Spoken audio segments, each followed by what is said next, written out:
Creación y caída de los ángeles. Primeramente he visto levantarse delante de mi vista un espacio inmenso lleno de luz, y dentro de ese espacio de luz, muy arriba, como un globo resplandeciente cual un sol, y en él sentí que estaba la ciudad de la Trinidad. Yo la llamo, a mí misma, la armonía, la concordancia. Y vi salir de allí virtud y poder. De pronto aparecieron debajo del globo resplandeciente coros luminosos, anillos, círculos trabados entre sí, de espíritus maravillosamente esplendorosos, fuertes, de admirable hermosura. Este nuevo mundo de resplandores se levantó y quedó como un sol de luz debajo de aquel otro sol más levantado y primero. Al principio estos coros de espíritus se movían como impulsados por la fuerza del amor que provenía del sol más elevado. De pronto he visto una parte de todos estos coros permanecer inmóviles, mirándose a sí mismos, contemplando su propia belleza. Concibieron contento propio, miraron toda belleza en sí mismos, se contemplaron a sí mismos, estaban en sí mismos. Al principio estaban todos en más altas esferas, moviéndose como fuera de sí mismos. Ahora, una parte de ellos permanecía quieta, mirándose a sí misma. En el mismo momento he visto a toda esta parte de los espíritus luminosos precipitarse y oscurecerse, y a los demás coros de ángeles arremeter contra ellos y llenar sus claros.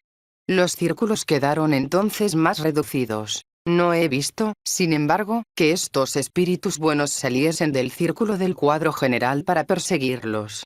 Aquellos, los rebeldes, que quedaron silenciosos, abismados en sí mismos, se precipitaron, y los que no se habían detenido en sí mismos llenaron los vacíos de los caídos. Todo esto sucedió en un breve momento. Cuando estos espíritus cayeron he visto aparecer debajo un globo de tinieblas cual si fuese el lugar de su nueva morada, y supe que habían caído allí en forma involuntaria e impaciente. El espacio que ahora los encerraba, allí abajo, era mucho más pequeño del que habían tenido arriba, de modo que me pareció que estaban estrechados y angustiados, y no libres como antes. Desde que siendo niña hube visto esta caída, estaba yo temerosa día y noche de su acción maléfica, y siempre pensé que debían ellos dañar mucho a la tierra. Están siempre en torno de ella, bien que ellos no tienen cuerpo. Ellos oscurecerían hasta la luz del sol, y los veríamos siempre como sombras vagando delante de la luz. Esto sería insoportable para nosotros. Creación de la tierra. Enseguida de la caída de los ángeles, vi que los espíritus de los coros luminosos se humillaron delante de la divinidad, protestaron su misión y pidieron quisiera la divinidad reparar y llenar los vacíos que se habían producido. Entonces vi como un movimiento y un obrar en la luz de la divinidad, que hasta entonces había quedado inmóvil, y que había esperado, como yo lo sentí en mi interior, esa petición de los ángeles. Después de esta acción de los ángeles estuve persuadida que ellos debían permanecer firmes y no podían ya caer.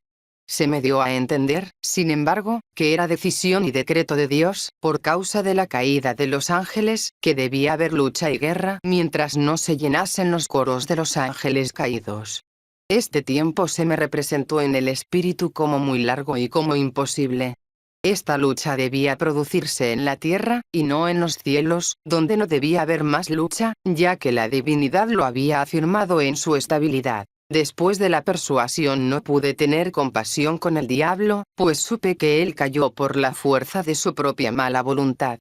Tampoco puedo tener enojo contra Adán. Siento, en cambio, mucha compasión hacia él, pues pienso que ya estaba todo previsto. Inmediatamente luego de la súplica de los ángeles fieles y después del movimiento en la divinidad, apareció un mundo, un globo oscuro al lado del globo de las tinieblas que se había formado debajo del sol luminoso de la divinidad. Este globo estaba a la derecha y no lejos del globo anterior. Entonces fijé mi atención sobre el globo oscuro que estaba a la derecha de la esfera tenebrosa, y he visto un movimiento dentro de él, como si creciese por momentos.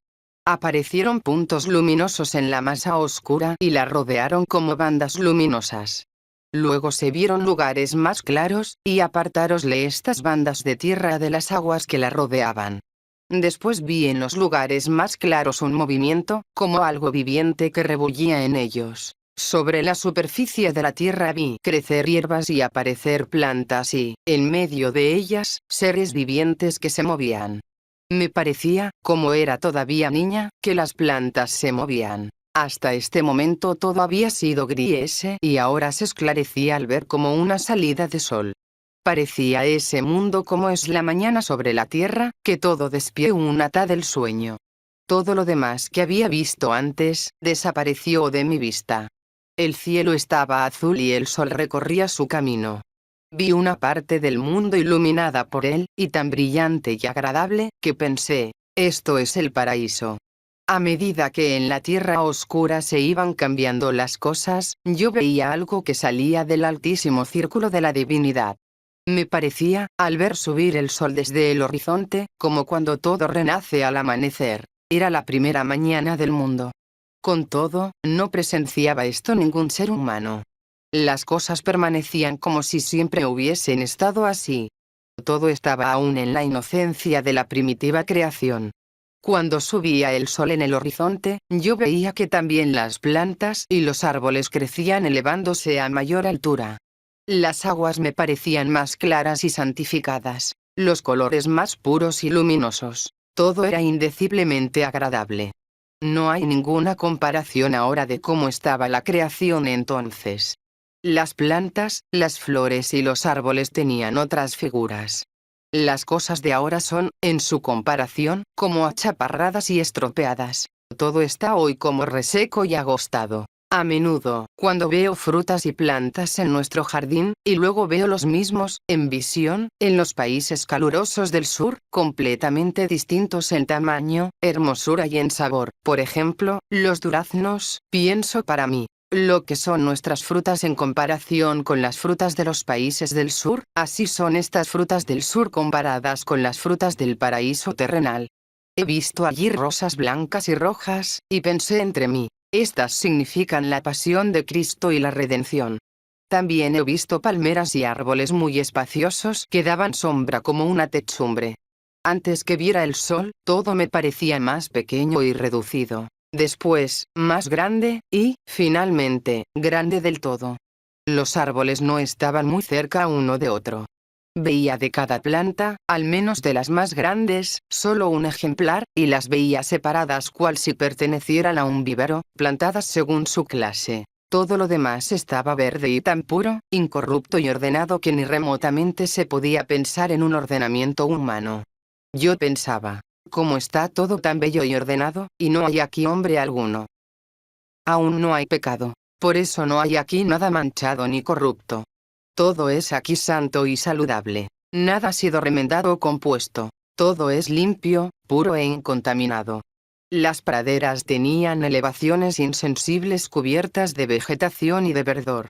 En el medio se veía una fuente, de la cual salían ríos en todas direcciones y algunos volvían a su origen. En esta agua vi por primera vez movimiento y seres vivientes. Después vi animales entre las plantas y arbustos. Parecía que despertaran del sueño mirando a través de las hierbas y plantas. Estos animales no eran ariscos y eran muy diferentes a los actuales.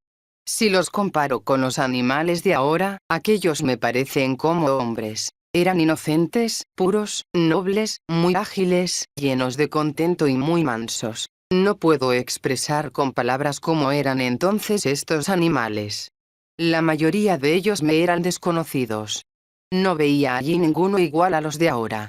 He visto elefantes, ciervos, camellos y especialmente el unicornio, que vi después también en el arca de Noé. Era allí de modo particular manso y cariñoso.